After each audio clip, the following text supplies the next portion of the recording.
think the possibility is of finding semantic foundations for syntactic theory? I don't know, what do you think? An article about complaints from L or subway passengers. The L's what they call the subway in Chicago. Or anyway, an article about complaints was recently published in one of the issues of the Red Eye. One of the complaints was as follows. How many people take a shower already? Another one was sometimes have an awful unbearable smell to it. Another one was sometimes have an awful unbearable smell to it. What does BO really stand for? What does BO really stand for? Bill's overdue. Buck Owens. Bad opera. Bad operetta. Buyout. A few passengers got laid off. The water was temporarily turned off because they can't pay the bills. Branded outcasts. Burned out. Bridge out. Basil and oregano. Vera Uzo. Brandy and Ovaltine. Bailed out. A few passengers just bailed out but had no time to shout before going to well. Bronze Overture. Book of Oracles. Book of Odes. A bit of Ozymandias. Bring it on home to me. Lyrics from Eric Burden, the Animals. Big Otis, name of character from Kellogg's cereal commercial. Burnt Open. Black Orpheus. Bad Omens. Blackout. Woodstock. Baltimore Orioles. Brown and Orange Neckers. Blue and Orange Lines. Baltimore and Ohio. Another complaint from a passenger. Baltimore and Ohio. Another complaint from a passenger.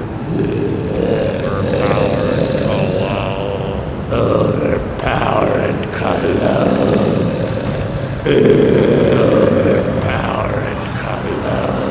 That passenger who used the cologne is either a punk or a skunk.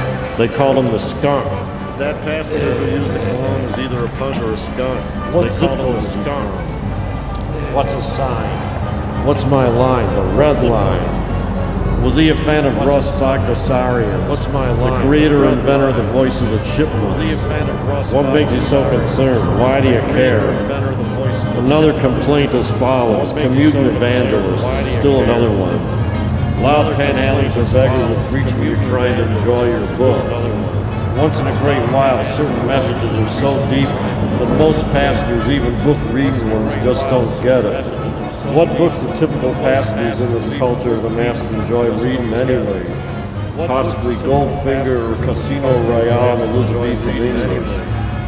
What if a commuting evangelist or panhandler tries to read pages of the Journal of Symbolic Logic or the International Journal of Semantics then through a kazoo, megaphone, or oscarina, in the voice of a little old lady from Pasadena accompanied by a concertina? Most of them know that she's the terror of Colorado Boulevard. Unless they're too young to been Janet Dean, she's the terror of Colorado Boulevard. And I believe the Beach Boys also do their own version of it. What if an aggressive or regressive evangelist or panhandler tries to read excerpts of the works of Leibniz or Spinoza as loudly as possible to passengers on the L? Again, subway in Chicago. Not to mention explanations of the Sapir-Whorf hypothesis in the field of advanced linguistics, regardless of whether or not most passengers are genuinely interested, especially of whether or not most passengers are genuinely interested, especially drug and cover socks fans who might be trying to enjoy their books, whatever books they read. How many passengers actually read books? Try to imagine a panhandler preacher reading this message orally as loudly as possible on the L, or a bullhorn or oscarina, as Greenberg points out in the paper, contained in this volume, approaches somewhat similar to the Sapir-Whorf hypothesis, may be found among European writers, and are particularly strong in the German-speaking world, or they can be traced back at least as far as Herder, The latter in the 18th century, page 20. Roman numeral 20. The latter Alexander von Humboldt is mentioned as having a profound influence in this development. Together with the more modern scholar like Ernst Kassener, Johann Leo Weisger, just like Ernst Kassener. To these we should probably add Charles Bailly, Marcel Grandet. To these we should probably add Charles J. Alf Sommerfeld and Claude Lévi-Strauss.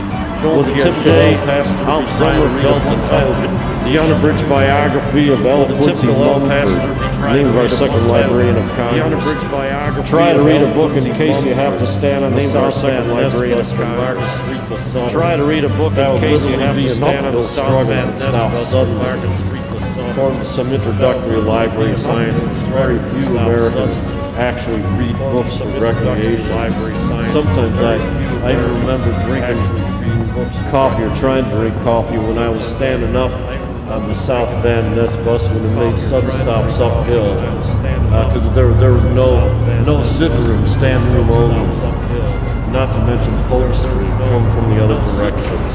What if the light suddenly goes out in your bathroom? You've got no spare light bulbs in your bathroom designed like the inside of an amusement park fun house. Passengers who might not understand will call you the skunk either if you're not a punk. Telling you're the monarch of the sea. Remember Gilbert Sullivan.